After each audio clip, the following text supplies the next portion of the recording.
नमस्कार। समसामयिक विषयों पर आपके पसंदीदा कार्यक्रम विशेष में आपका स्वागत है। मैं हूं इरफान। गोवा में 9 दिनों तक चले भारत के 49वें अंतर्राष्ट्रीय फिल्म समारोह का बुधवार शाम एक भव्य समारोह के साथ समापन हो गया। वैश्विक सीमाओं और विभाजित भौगोलिक क्षेत्रों में मनुष्य की अविभाजित प्रेम, प्रतिस्पर्धा, स्वप्नशीलता और विपरीतताओं पर विजय पाकर आगे बढ़ने की प्रेरक कहानियां एक पल में दूरियों को मिटा देती हैं। दुनिया भर में सामयिक विषयों पर बनने वाली फिल्में अपने कथ्य और सिने कला के किस पड़ाव पर हैं, ये बात युवा और संभावनाशील फिल्मकारों के लिए उनकी राह चुनने में मददगार साबित होती है और विश्व सिने धरोहर से दुर्लभ और ज़रूरी फिल्मों को एक ही श्रृंखला में देख सकने और प्रशिक्षित होने का अवसर भी ये फिल्म फेस्टिवल उपलब्ध कराता है। फिल्में देखने के अलावा ये फिल्मोत्सव फिल्मों के व्यवसाय से जुड़ी गतिविधियों, फिल्म कला से जुड़े लोगों के साथ मास्टर क्लासेस, फिल्म प्रेमियों का एक ही परिसर में संवाद, अलग अलग विषयों पर सेमिनार और डिस्कशन के अवसर उपलब्ध कराता है। बात करेंगे इफ़ी के महत्व, यहाँ चलने वाली हलचलों, इसमें हिस्सा लेने वाले उत्साही फिल्म बिरादरी और इफ़ी के बहाने फिल्मों के व्यवसाय पर। इसके साथ ही यहाँ कुछ फिल्मों की भी चर्चा होगी जिन्हें दर्शकों ने इफ़ी 2018 में खूब सराहा। तो आइए शुरू करते हैं आज का विशेष।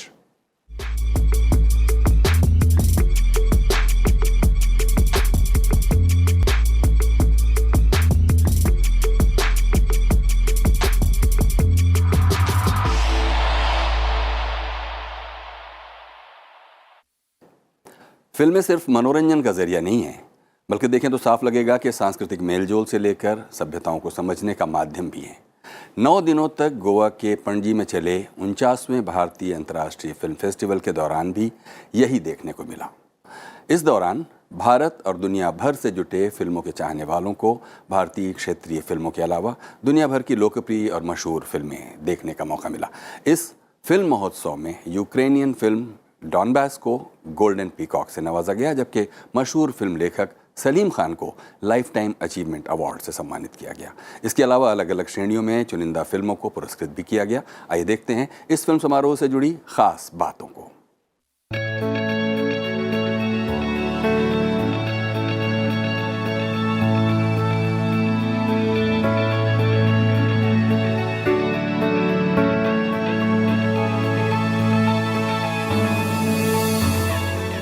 ये झलकियां हैं फिल्मों के महाकुंभ भारत के 49वें अंतर्राष्ट्रीय फिल्म फेस्टिवल की।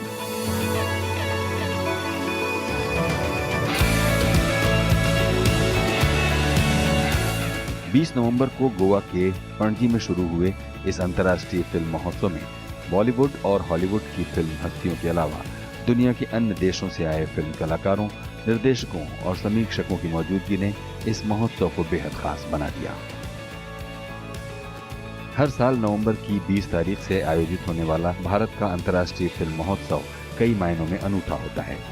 यह न सिर्फ भारत में बनने वाली बॉलीवुड और क्षेत्रीय फिल्मों के प्रदर्शन और समीक्षा के लिए मंच उपलब्ध कराता है, बल्कि दुनिया के कोने कोने में बनने वाली फिल्मों से उनकी तुलना करने और दुनिया के नामचीन निर्देशकों, फिल्म कलाकारों के साथ विचार और कला को साझा करने का शानदार अवसर भी उपलब्ध कराता है। सिनेमा के हर विद्यार्थी के लिए यहाँ कुछ न कुछ होता है। यही कारण है कि इसमें शामिल होने या देखने के लिए देश विदेश के सिनेमा प्रेमी पहले से नजरें गड़ाए रहते हैं। भारतीय अंतर्राष्ट्रीय फिल्म समारोह यानी इफ़ी के आयोजन की जिम्मेदारी केंद्रीय सूचना और प्रसारण मंत्रालय संभालता है। समारोह के उद्घाटन पर सूचना और प्रसारण मंत्री राज्यवर्धन सिंह राठौर ने समारोह में भाग लेने वाले सभी सदस्यों को शुभकामनाएं दी। उन्होंने बताया कि फोकस कंट्री इजराइल है। इस मौके पर जाने माने इजरायली फिल्म निर्माता डॉन वॉलमैन को लाइफ टाइम अचीवमेंट अवार्ड से सम्मानित किया गया। वहीं समारोह की शुरुआत में बॉलीवुड की दिग्गज अभिनेत्री श्रीदेवी को श्रद्धांजलि दी गई। इस बार समारोह की थीम को द जॉय ऑफ सिनेमा का नाम दिया गया, जिसका मकसद था फिल्मों की दुनिया में मजबूत होते भारत को दिखाना और सिनेमा की अलग अलग शैलियों के जरिए न्यू इंडिया के विषय में दुनिया को बताना। इफ़ी 2018 इसलिए भी खास रहा क्योंकि ओपनिंग और क्लोजिंग दोनों फिल्मों का वर्ल्ड प्रीमियर हुआ। द एस्पन पेपर्स ओपनिंग और सील्ड लिप्स क्लोजिंग फिल्म रही। पूरे महोत्सव के दौरान 68 देशों से आई कुल 212 फिल्में दिखाई गईं, जिनमें 15 फिल्में अंतर्राष्ट्रीय कंपटीशन सेक्शन की थीं। इनमें 3 भारतीय फिल्में भी शामिल थीं। इंडियन पैनोरमा में जूरी द्वारा शामिल 26 फीचर और 21 नॉन फीचर फिल्मों का प्रदर्शन किया गया। इन फिल्मों के चयन में क्षेत्रीय भाषा को ध्यान में रखा गया। इसके साथ ही स्टेट फ्रेंडली के तौर पर झारखंड को शामिल किया गया। इसमें झारखंड की 7 फिल्मों का प्रदर्शन हुआ, जिसमें वहां की संस्कृति पर खासा जोर था। फिल्म महोत्सव में 24 नवंबर झारखंड दिवस के रूप में मनाया गया। भारतीय अंतर्राष्ट्रीय फिल्म महोत्सव की शुरुआत 1952 में हुई। इस पहले इफ्फी का आयोजन फिल्म डिवीजन ने किया था। अंतर्राष्ट्रीय फिल्म महोत्सव का मकसद फिल्म बनाने की कला और उसे प्रोजेक्ट करने के लिए दुनिया भर में सिनेमा प्रेमियों के लिए एक खास मंच प्रदान करना है। देखिए, अगर आप पीछे मुड़कर देखते हैं तो 1952 में अंतर्राष्ट्रीय फिल्मों की शुरुआत हुई थी और इसमें हमारे प्रधानमंत्री जवाहरलाल नेहरू की बहुत भूमिका थी। पहला महोत्सव जो था वो बम्बई में हुआ, उसके बाद उसे दिल्ली लाया गया और 10-15 साल से गोवा में हो रहा है। आप देखिए 50 के दशक का जो पूरा हमारा सिनेमा है वो 1952 में बहुत हिस्टोरिकल मौका था। जवाहरलाल नेहरू खुद उद्घाटन के लिए आए थे और ये हुआ है उस समय कि जो फिल्में दिखाई गई, बाइसिकल थीव्स एक बहुत मशहूर फिल्म थी जो भारत में स्क्रीन हुई, भारत के फिल्म मेकर्स ने वो फिल्में देखी और उससे बहुत उनको प्रेरणा मिली और कई फिल्में उसके बाद में जैसे 2 बीघा ज़मीन या राज कपूर की जो फिल्में आई हैं वो उस प्रेरणा से आगे निकल के आई। अपनी शुरुआत से आज तक ये फिल्मोत्सव देश की संस्कृति विरासत को दुनिया के सामने प्रदर्शित करता रहा है। साथ ही साथ इस मंच पर दुनिया की दूरियां भी सिमटी हैं। इसने दूसरे देशों से आए फिल्मकारों को भी एक अद्वितीय मंच दिया है। Bureau report, Rajya Sabha TV. दुनिया भर के फिल्म महोत्सव उन फिल्मों को भी देखने दिखाने का मंच है जिन्हें बाजार और वितरण के दबावों से परे बनाया जाता है। कई फिल्में तो सिर्फ इन फिल्मोत्सवों में ही दिखाई जाती और सराही जाती रही हैं। इसलिए दर्शक बड़ी बेसब्री से बॉक्स ऑफिस से अलग इनका इंतजार फिल्म फेस्टिवल्स में करते हैं। यहाँ चुनकर दिखाई जाने वाली फिल्में विषय प्रधान और अपने निर्माण में कई प्रायोगिक पक्ष लिए हुए होती हैं। आइए नजर डालते हैं इफ्फी 2018 में दिखाई गई कुछ चर्चित फिल्मों पर। രാത്രിയിൽ ഈ തോണി എടുത്തിട്ടുള്ള ചുറ്റല് അത്ര നല്ലതിനല്ല മോനെ. പോൾ എപ്പോഴാ പൊന്തി വരികയെന്ന് ആർക്കാ അറിയാ. जाने माने मलयाली फिल्मकार शाजी एन करुण की फिल्म ओलू से इंडियन पैनोरमा के फीचर सेक्शन की शुरुआत हुई। ये एक ऐसी लड़की की कहानी है जिसे मारकर बैक वाटर्स में फेंक दिया जाता है, लेकिन वो फिर भी बच जाती है और सिर्फ पूनम की रात में निकलती है। ऐसी ही एक रात उसकी मुलाकात वासु नाम के एक नौसिख हुआ पेंटर से होती है। इसके बाद शुरू होती है रिश्तों की एक नई पहेली। इसी तरह इंडियन पैनोरमा के नॉन फीचर सेक्शन की उद्घाटन फिल्म खरवस रही। ये आसावरी नाम की एक महिला की कहानी है जो प्रसव के समय अपने शिशु को खो देती है और इस दुख से उबरने के क्रम में अपने मायके चली जाती है। मायके में आसावरी को अपने दुख से उबरने का एक मार्ग दिखता है जो उसके लिए जीवन की शिक्षा है। मराठी फिल्मकार आदित्य सुहास जांभले ने एक बहुत ही संवेदनशील स्थिति को फिल्म के पर्दे पर पेश किया है। मराठी में बनने वाली फिल्में पिछले कुछ वर्षों से अपनी अभूतपूर्व व्यावसायिक और कलात्मक गुणवत्ता के लिए फिल्म प्रेमियों का ध्यान खींच रही हैं। पहले सैराट और कोर्ट जैसी फिल्में अंतर्राष्ट्रीय पटल पर भी खूब सराही गई हैं और पिछले साल नट सम्राट को यहाँ फिल्म महोत्सव में दर्शकों ने खूब पसंद किया था। फिल्म फेस्टिवल के अंदर आपको भारत की तमाम और भाषाओं की फिल्मों को देखने का मौका मिलता है और हमें पता चलता है कि हमारी सिनेमा की जो संस्कृति है, सिनेमा की जो कल्चर है वो कितनी ज़्यादा रिच है, कितनी ज़्यादा फैली हुई है। वो केवल बम्बई के कुछ सितारों तक सीमित नहीं है और अंतर्राष्ट्रीय फिल्म समारोह इसके लिए बहुत महत्वपूर्ण जगह है जहाँ पे आपको भारत भर की फिल्में एक जगह पे देखने को मिलती हैं और कई बार बड़े स्क्रीन पे, बड़े पर्दे पे उन फिल्मों को देखने का मौका शायद हमें पहली बार और आखिरी बार उसी जगह पे मिलता है। तो इसीलिए पैनोरामा की फिल्में वहाँ पे जो स्क्रीन होती हैं, जिनका सिलेक्शन होता है, वो उनके लिए एक बहुत महत्वपूर्ण मौका है। मराठी की ही फिल्म आमी दोगी एक स्त्री प्रधान फिल्म है। चुस्त कथानक और कुशल अभिनय से फिल्म को दर्शकों ने हाथों हाथ लिया। गौरी देशपांडे की पटकथा का निर्देशन प्रतिमा जोशी ने किया है। इंडियन पैनोरमा की फीचर और नॉन फीचर फिल्मों में भारत की सभी प्रमुख भाषाओं में बनने वाली फिल्मों ने बदलते समय की तस्वीरें पेश की और कहानी कहने के विविध तरीके सामने रखे। पिछले सालों में कई ऐसी फिल्में हैं जो कि फिल्म बाजार से निकल के गई और उन्होंने बहुत अच्छा काम किया। तो आप जैसे तितली का उदाहरण देख सकते हैं, जो कन्नू बहल की फिल्म थी, जो बाद में कान फिल्म फेस्टिवल तक पहुंची है। वो फिल्म बाजार से ही होकर गई थी। इस साल जो मुंबई फिल्म फेस्टिवल में फिल्म सेलेक्ट हुई है, टोरंटो भी गई है, मर्द को दर्द नहीं होता, फिल्म बाजार से ही होकर निकली है। तो ऐसी बहुत सारी फिल्में हैं जो कि फिल्म बाजार से होकर निकली और जिसने फिर अंतर्राष्ट्रीय फिल्म फेस्टिवल्स में नाम कमाया। तो रीमा दास की नई फिल्म भी अभी इस साल दिखाई जा रही है, बुलबुल कैन सिंह, जो बहुत पसंद की जा रही है। तो एक तरफ उनकी पिछली साल की फिल्म है जो कि ऑस्कर के लिए लड़ाई लड़ेगी और वो अपनी अगली फिल्म लेके आ गई हैं। वैश्विक पटल पर फिल्मों का अनुभव दर्शकों के लिए बहुत समृद्ध करने वाला रहा। पुरानी क्लासिक रेस्टोर्ड फिल्मों के अलावा होमेज और कलाडोस्कोप की फिल्में तो आकर्षण का केंद्र रहीं। अभी हाल ही में कान फिल्म फेस्टिवल में बेस्ट स्क्रीन प्ले का अवार्ड जीतकर आई ईरानी film three faces film festival में भीड़ बटोर। कान में ये फिल्म पामदौर अवार्ड के लिए नामांकित हुई थी। प्रख्यात ईरानी फिल्मकार जाफर पनाही की ये फिल्म अभिनेत्री बेहनाज जाफरी की यात्रा से शुरू होती है। फिल्म में बेहनाज जाफरी एक पॉपुलर एक्ट्रेस है जिससे वीडियो मैसेज के जरिए एक लड़की कहीं दूर मदद चाहती है ताकि उसे उसके रूढ़िवादी परिवार से मुक्त कराया जाए ताकि वो खुली हवा में सांस ले सके। अपनी फिल्म भाषा और संवेदना में दो और फिल्में नया अनुभव छोड़ गईं। सुलेमान माउंटेन, एलिजाबेथा इस्तेशोवा की यह फिल्म किर्गिजिस्तान के स्थानीय जीवन की मान्यताओं और सुंदर दृश्यों को ड्रामाई अंदाज में सामने लाते हैं। और यूक्रेन की व्हेन द ट्रीज फॉल, ये फिल्म भी वैश्विक उथल पुथल के बीच मुक्ति की आकांक्षा की कहानी पेश करती है। Bureau report, Rajya Sabha TV. Film festival में हर साल ऐसा कुछ नया जुड़ता रहता है जो दर्शकों के फिल्म अनुभव को समृद्ध बनाता है। इफ़ी 2018 भी ऐसे कई नए सेक्शंस के लिए याद किया जाएगा जिनमें दिखाई जाने वाली फिल्मों से विषयों की विविधता और फिल्म कला की विभिन्न धाराओं का परिचय मिलता है। अंतर्राष्ट्रीय फिल्म बिरादरी भी इस फिल्मोत्सव को नए खंडों के लिए याद करती है और ये बड़ी सावधानी और जिम्मेदारी से किया जाने वाला काम है जो एक ओर दर्शकों की अपेक्षाओं का ध्यान रखता है और दूसरी ओर वैश्विक प्रतिनिधित्व को भी ओझल नहीं होने देता।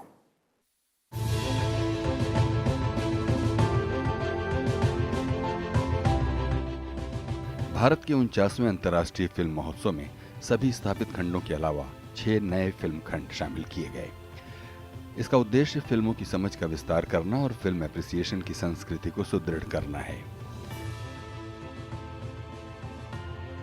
एक सांस्कृतिक अनुभव के रूप में फिल्म एक समेकित कला माध्यम है जिसमें देशों की विविध संस्कृति, साझा स्मृतियां और फिल्म निर्माण की विभिन्न धाराएं एक जगह आकर मिलती हैं। आइए नए फिल्म खंडों पर एक नजर डालते हैं। दृष्टिबाधित बच्चों के लिए ऑडियो डिस्क्राइब्ड फिल्मों का सेक्शन, दादा साहब फाल्के पुरस्कार से पुरस्कृत फिल्म कलाकारों की फिल्मों का रेट्रोस्पेक्टिव, खुले मैदानों में खेलों से संबंधित फिल्मों का प्रदर्शन, ICFT UNESCO Gandhi medal section, state of focus section, sketch on screen section जिसमें एनिमेशन फिल्मों का खंड शामिल किया गया। एक तो जो दृष्टिबाधित लोग हैं वो भी इस फिल्मों का आनंद उठा सकें। दूसरा, खेल उनसे संबंधित जो फिल्में हैं, क्योंकि पिछले दिनों खेलों को लेकर काफ़ी अच्छी फिल्में बनी और जिनको की बहुत चर्चा भी हुई, उन फिल्मों को भी शामिल किया गया। नए फिल्म खंडों के अलावा वर्ल्ड पैनोरमा खंड हर साल इस फेस्टिवल के लिए खास तौर पर क्यूरेट किया जाता है। इस बार इस सेक्शन में 67 फिल्में दिखाई गईं, जिनमें 15 देशों की ऐसी फिल्में भी शामिल थीं जो ऑस्कर में नॉमिनेट हुईं। साल 2018 स्वीडिश फिल्मकार इंगमार बर्गमैन का जन्म शताब्दी वर्ष भी है। इसलिए wild at heart, master in his craft retrospective section में यहाँ इंगमार बर्गमैन की 7 फिल्में दिखाई गईं और बर्गमैन आइलैंड नाम की एक डॉक्यूमेंट्री में बर्गमैन के जीवन और कर्म को नजदीक से देखा जा सका। हम समझते हैं कि सिर्फ हम दो तीन देशों के से हम समझते हैं कि वहीं फिल्में बनती हैं, कि हॉलीवुड है, अपना यूके में बनती हैं या फ्रांस में बनती हैं या स्वीडन सिनेमा बहुत वो है। और इस साल तो विशेष रूप से जो इंगमार बर्गमैन जिन्होंने बहुत क्लासिक फिल्में बनाई थी, उनका भी रेट्रोस्पेक्टिव था, उनको श्रद्धांजलि के तौर पे दिया गया। और कालजयी फिल्मों के निर्माता थे वो। अंतर्राष्ट्रीय फिल्म महोत्सव में पहली बार एक सुगबुगाहट उन लोगों को लेकर भी हुई जो देख भले न सकते हों, लेकिन फिल्में देखने का जिन्हें बहुत शौक है। देश में लगभग 1.25% दृश्य बाधित लोग प्रदर्शनकारी कलाओं से वंचित रह जाते हैं, जिनमें फिल्में भी शामिल हैं। फिल्में देखते हुए जिन विजुअली इम्पेयर्ड लोगों को अब तक अपने परिचितों और मित्रों से सहयोग लेना होता था, उन्होंने पहली बार इस फिल्मोत्सव में शोले और हिच की फिल्में ऑडियो डिस्क्रिप्शन के साथ देखी। Научитесь сами говорить. Вы 2 слов не можете произнести без икоты. The ICFT UNESCO Gandhi medal section में दिखाई गई फिल्में उन पुरस्कृत फिल्मों का गुलदस्ता रहीं जिनमें गांधी जी की ओर से प्रस्तावित आदर्शों और उनके द्वारा स्थापित जीवन मूल्यों को प्रभावशाली ढंग से पिरोया गया था। ये पुरस्कार यूनेस्को की संस्था international council for films, television and audio visual communication और IFFI संयुक्त रूप से तय करते हैं। ये वर्ष जो है महात्मा गांधी के 150वीं वर्ष जयंती मनाई जाएगी, तो उस सिलसिले में उनको भी वो करने के लिए गांधी मेडल का वो प्रयोजन किया गया। गांधी जी के ही महत्व को रेखांकित किया महात्मा गांधी पर केंद्रित यहाँ लगी मल्टीमीडिया डिजिटल प्रदर्शनी ने। द महात्मा ऑन सेलुलाइड प्रदर्शनी में महात्मा गांधी का जीवन ही उनका संदेश था, ये बात दिखाई गई। ये प्रयास इस दिशा में बहुत महत्व का रहा कि देश के अलावा विदेश से भी आए दर्शक और गांधी जी में रुचि रखने वाले लोग उनके जीवन और कर्म का रोचक ब्यौरा छायाचित्रों, रेखांकनों और प्रेरक कथनों से जान सके।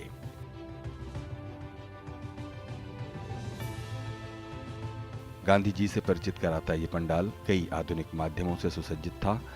ये मल्टीमीडिया डिजिटल एग्जीबिशन युवाओं के लिए भी खासे आकर्षण का केंद्र सिद्ध हुई।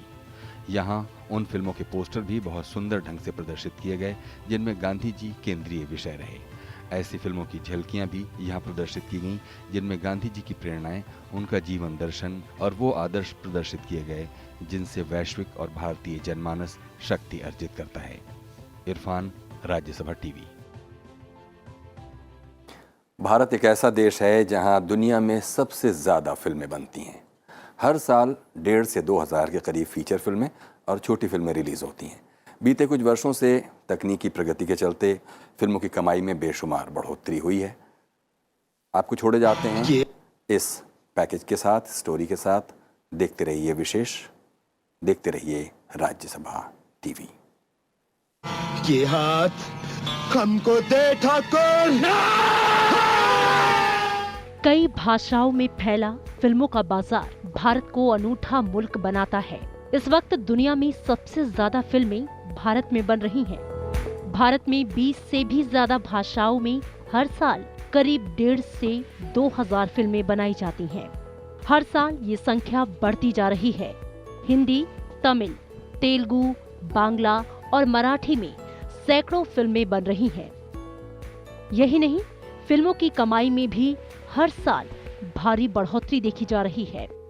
2010 में भारतीय फिल्म उद्योग का आकार 83.3 अरब रुपए था, जो 2012 में बढ़कर 112.4 अरब रुपए और 2014 में 126.4 अरब रुपए हो गया। ये आंकड़ा 2015 में 138.2 अरब और 2016 में 122 अरब रुपए रहा। वहीं 2017 में यह आंकड़ा 156 अरब रुपए पहुंच गया। अनुमान के मुताबिक 2018 तक ये बाजार 193 और 2020 तक 238 अरब रुपए हो जाएगा। 2017 में 27% की दर से फिल्मों का बाजार बढ़ा।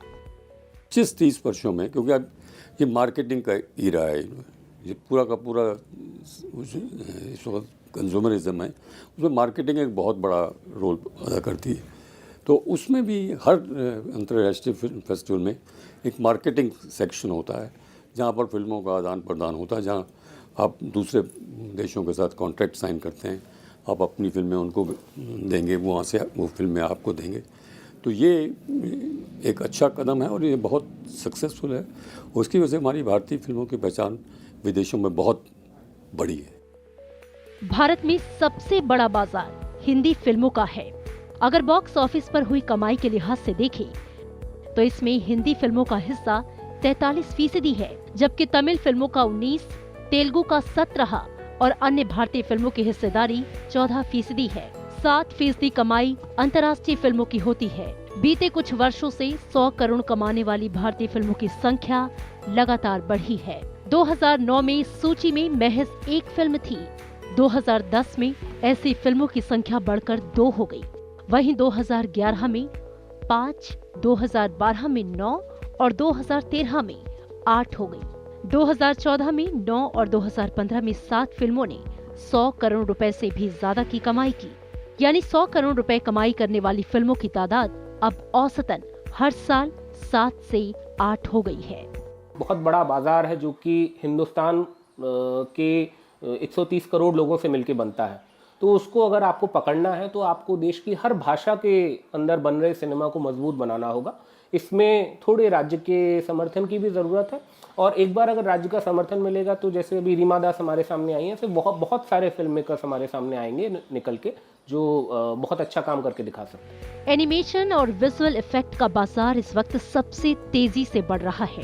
सालाना 16.5% की दर से ये उद्योग आगे बढ़ रहा है। माना जा रहा है कि 2017 से 2021 तक इसमें 17% से ज्यादा की बढ़ोतरी होगी। मल्टीप्लेक्स की संख्या बढ़ रही है और अब छोटे शहरों में भी इसकी पहुंच बन रही है। लेकिन इसके बावजूद भारत में फिल्मी पर्दों का अभाव साफ दिखता है। यहाँ प्रति 10 लाख आबादी पर 6 फिल्मी पर्दे ही हैं। चीन में ये संख्या 23, अमेरिका में 126 है। छोटे शहरों में सिंगल स्क्रीन सिनेमाघर धीरे धीरे बंद हो रहे हैं, लेकिन उतनी ही तेजी से मल्टीप्लेक्स का विस्तार नहीं हो रहा। इस वक्त सिर्फ 4 कंपनियों का मल्टीप्लेक्स के बाजार पर कब्जा है। 70% स्क्रीन्स इन्हीं के पास हैं। 2016 के आखिर तक देश में करीब 6000 सिंगल स्क्रीन्स थे, वहीं करीब 2500 मल्टीप्लेक्स स्क्रीन थे। 2019 तक देश में मल्टीप्लेक्स स्क्रीन की संख्या 3000 के पार हो जाएगी। 2017 में 96.3 अरब रुपए की कमाई घरेलू सिनेमा घरों से हुई। 19 अरब रुपए की कमाई केबल और सैटेलाइट अधिकार बेचकर हुई। 25 अरब रुपए विदेशी सिनेमा घरों से फिल्मों को मिले। अन्य मदों से फिल्म उद्योग को 15.7 अरब रुपए की कमाई हुई।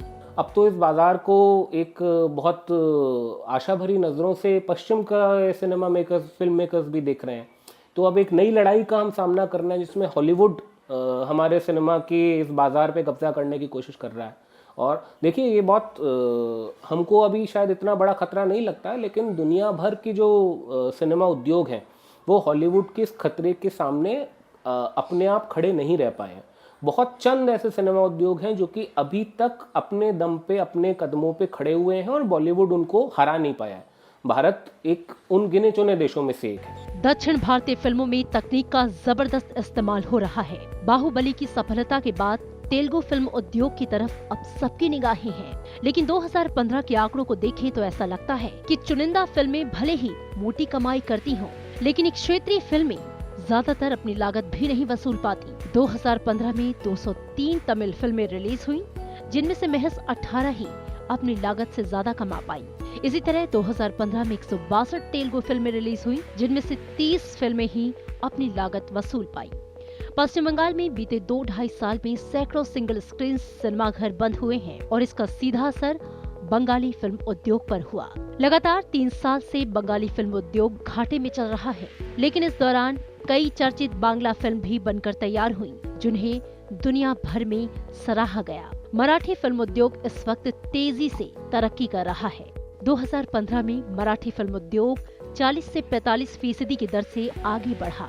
पंजाबी, गुजराती, असमिया और भोजपुरी फिल्मों का बाजार भी धीरे धीरे बढ़ रहा है। ये जरूर है कि हमारे देश में जो अन्य भाषाओं में सिनेमा बन रहा है उसको लोगों तक पहुंचने में अभी थोड़ी मुश्किल होती है। कुछ सिनेमा इंडस्ट्रीज हैं जिन्होंने अपने आप को बहुत मजबूती के साथ में खड़ा किया है, जैसे बांग्ला सिनेमा इंडस्ट्री है, जैसे तमिल सिनेमा इंडस्ट्री है, जैसे पिछले कुछ सालों में मराठी फिल्मों ने बहुत अच्छा काम किया है। लेकिन अभी भी ये देखा गया है कि थोड़ा सा स्टेट सपोर्ट, राज्य के समर्थन की ज़रूरत पड़ती है। जैसे मराठी सिनेमा को जिस तरह का राज्य का समर्थन मिला, तो बहुत अच्छी फिल्में पिछले कुछ सालों में मराठी सिनेमा से देखने को मिली हैं। तो क्या उसी तरह की समर्थन से हमारे देश की और भाषाओं में और क्षेत्रों से भी फिल्में आ सकती हैं? वहीं विदेशी फिल्मों की कमाई भी भारत में लगातार बढ़ी है। 2012 में विदेशी फिल्मों ने भारत में 4,800 करोड़ रुपए की कमाई की। 2013 में इसमें थोड़ी मंदी आई और विदेशी फिल्मों की झोली में महज 3,200 करोड़ रुपए आए। 2014 में यह आंकड़ा बढ़कर 4,300 करोड़ रुपए और 2015 में बढ़कर 6,500 करोड़ रुपए पर पहुंच गया। Bureau report, Rajya Sabha TV.